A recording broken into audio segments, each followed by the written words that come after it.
Hello, everybody. Once again, it's Survivor Gamer here with Tales from the Road.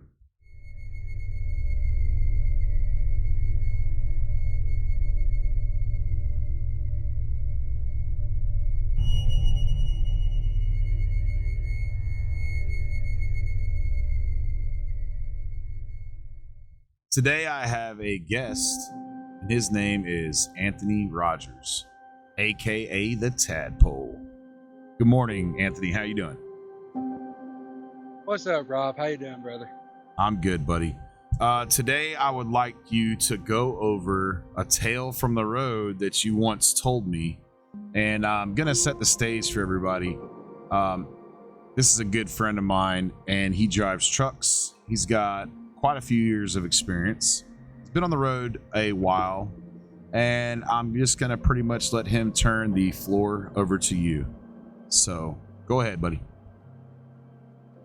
Oh man, one particular story comes into mind. It was probably about 3 or 4 years ago, and my granddaddy, Don Wayne, he owns these cabins up in the Great Smoky Mountains. Him and Mama made an investment years and years ago.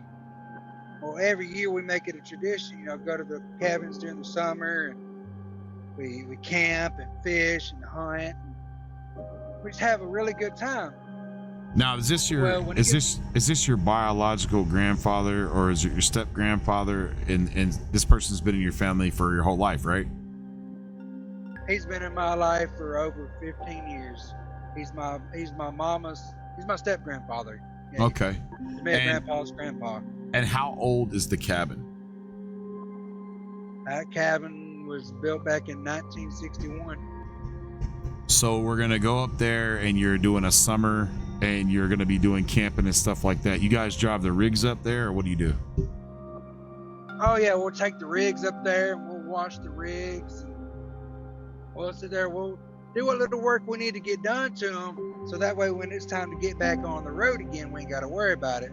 Plus, I mean, it gets everybody's attention. You see two cool trucks coming down through the road, through the mountain road. Right on. And then what? How old is the cabin? The cabin, like I said, it was built back in 1961. So what does that put it at? Over 50 years old. My granddaddy bought it brand new back in '65, and my grandma had an investment. It's one of the little honeymoon spots. And every year, after the summer time gets up, we go up there to winterize it. We want to put away, all the pools or the lake stuff and all the stuff that we throw out in the pond, put the grills up, seal any holes that might have, shut doors, just seal everything off. And I remember this one particular night, we drove up there in October, and it was already starting to get cold and windy. It was a dreary day. It was misting on and off, and the wind was blowing. Oh my gosh, the wind was blowing. He was driving that 96 Peterbilt, had a 15-speed transmission in it, and I was tailing behind him, and the Freightliner had a 8-speed in it. It took us forever to get up the mountain roads because of the wind. We was bobtailing. We get up there and we start all of our chores. I've done this many times, so it was just secondhand nature to me. I'm going there collecting firewood, getting firewood put up in there, because we're going to stay there for a night or two. Yeah, when we got there, the cabin, it looked like it was sad and lonely because it's been seen the whole summer of nothing but fun and love, and now all of a sudden, it's like it knows we're putting it to sleep. But you could just tell it needed some work done to it. We needed to chink up the holes around the bottom and the baseboards, and fill in holes around the side where the mud and stuff fell out of it. And wind was still blowing pretty strong, and weatherman was talking about a hint of snow, and it was cold. I mean, it was right around like 30 degrees cold. Me and Grandpa were shivering when we got out of that daggum truck. And Grandpa walked around and he started pointing out stuff to me and telling me what he wanted done. And I got right to it.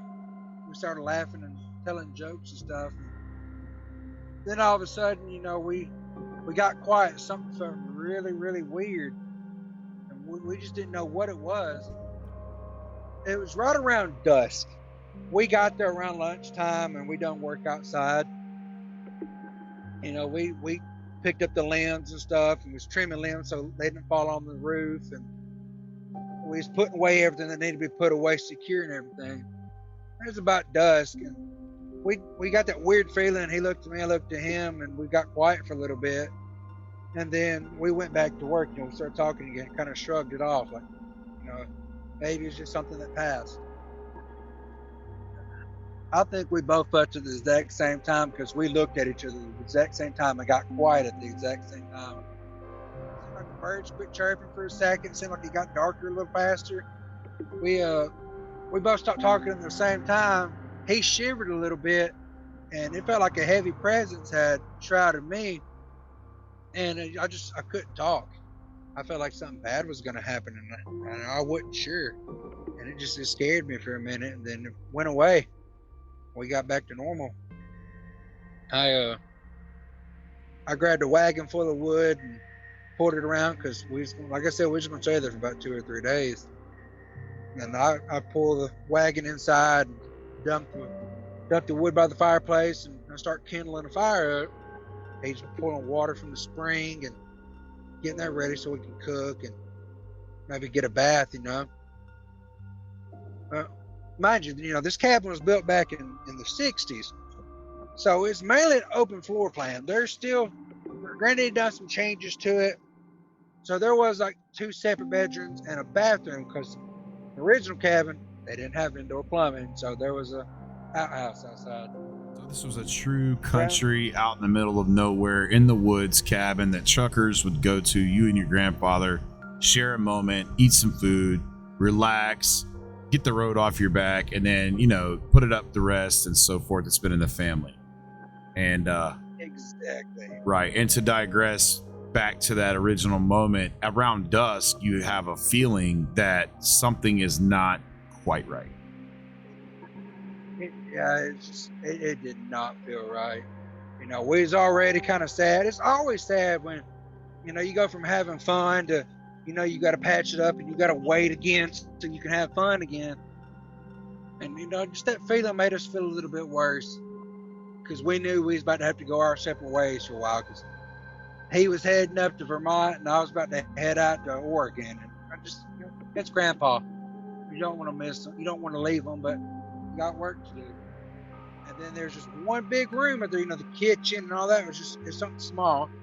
And we done most of our cooking over the fireplace. That's just how they grew up, and that's the way they done it. Stoves wasn't a big thing. Well, I get the fire kindled up. Granddaddy's pouring in the water. He had the indoor plumbing.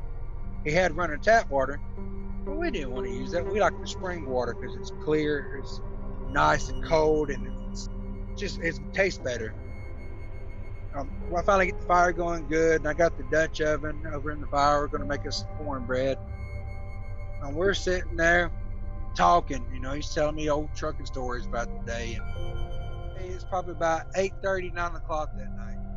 It just feels like we're in a little, we're just in a little winter wonderland. It started to snow a little bit. We wasn't going to go in the bedrooms. We was going to sleep right there in front of the fire. Like I said, it was 30 degrees, and it was cold. So if we went in them bedrooms and shut the door or something, even with the door open, it wouldn't have warmed them up. So we're just going to undo our bedrolls and sleep right there in front of the fire.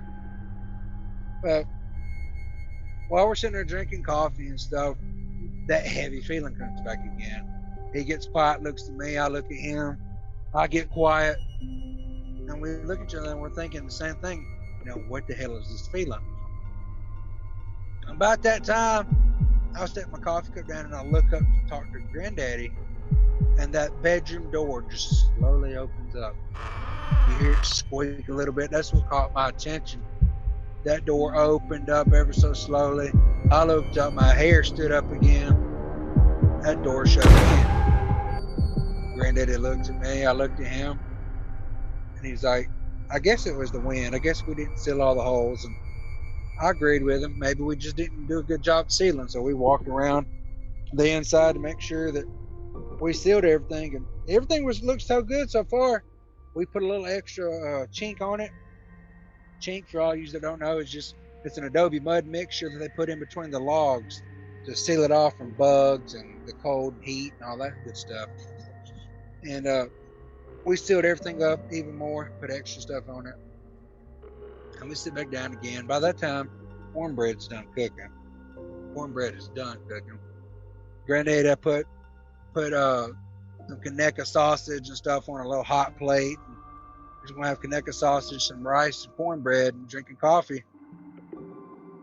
And by that time we sit down and start eating again, we get this weird feeling again. We couldn't even eat because it got stronger. Well, I hear that door open again.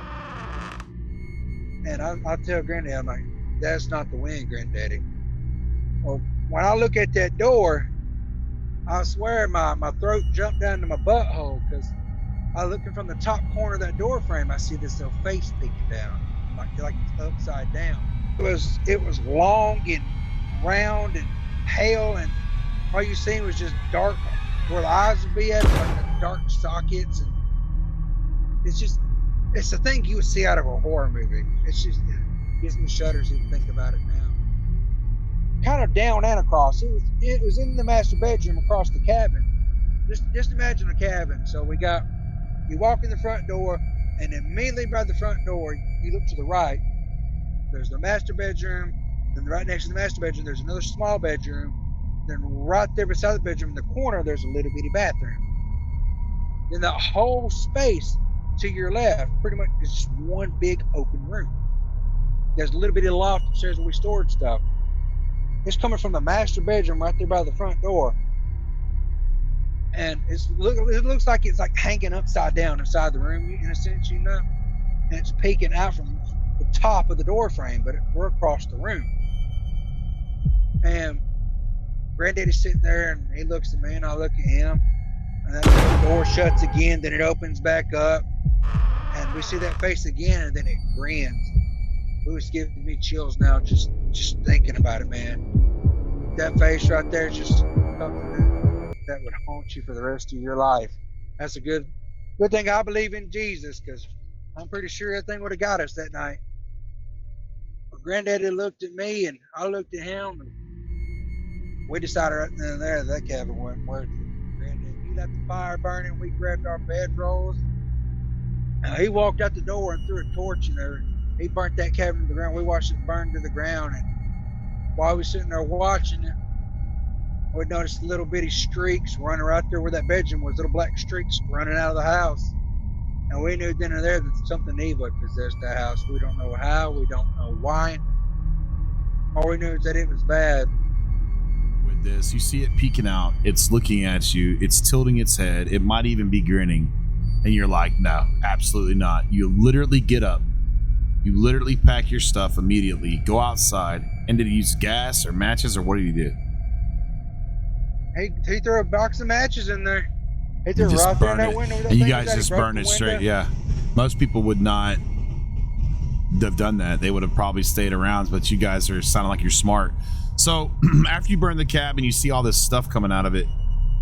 At this point, what are you thinking? Like, what is going through your brain at this point? Like, you comprehend what's happening? Like, I'm burning the cabin down that's been in my family, or are you just glad that it's over? Or do you feel a sense when the cabin's burning or after it's burned? Do you feel a sense of relief, release?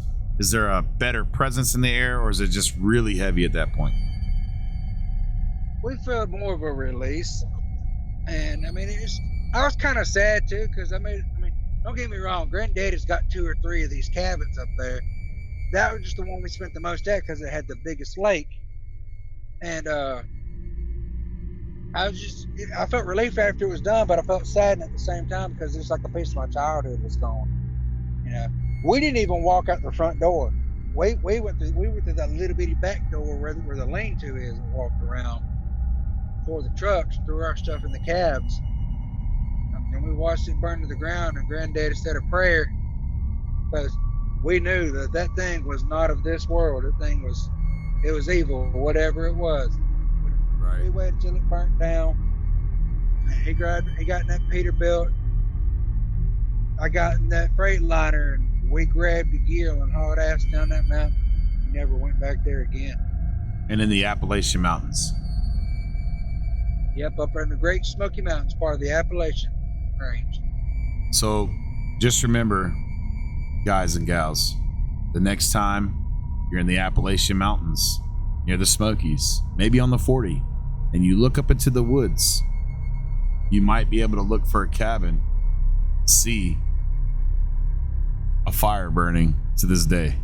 Because you never know what's in these woods late at night. This has been Survivor Gamer with Tales from the Road. If you have a story that you want to tell me, or you want to communicate out to the public, you could always email us at survivorgamer31@gmail.com. Until next time, survive and stay alive. Peace.